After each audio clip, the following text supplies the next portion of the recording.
Bem-vindo ao Chota Chame, o nosso espaço no qual abordamos questões ligadas à cultura choque. Você é bem-vindo aqui, porque este é o teu, o meu e o nosso lugar. Hoje eu trago um provérbio na língua choque. O provérbio é o seguinte: Wapomba mwishira mitondo mwewakona já fugiu. Traduzindo, aquele que dorme, passa a noite por baixo das árvores, é que ouve e conhece o roncar, o ressonar das aves, dos pássaros. Sim, só aquele que passa a noite por baixo das árvores sabe decifrar o ressonar ou roncar. A interpretação é que sobre a mulher conhece melhor.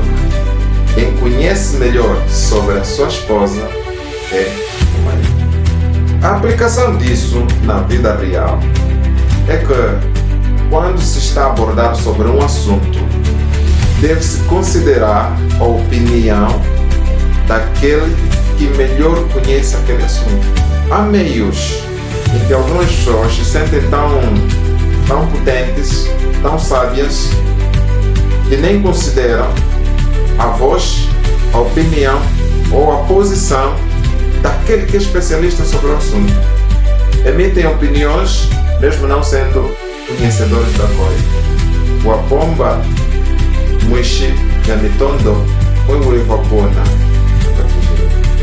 Vamos respeitar a experiência, vamos respeitar o conhecimento e vamos considerar aquilo que o especialista daquela área traz como opinião.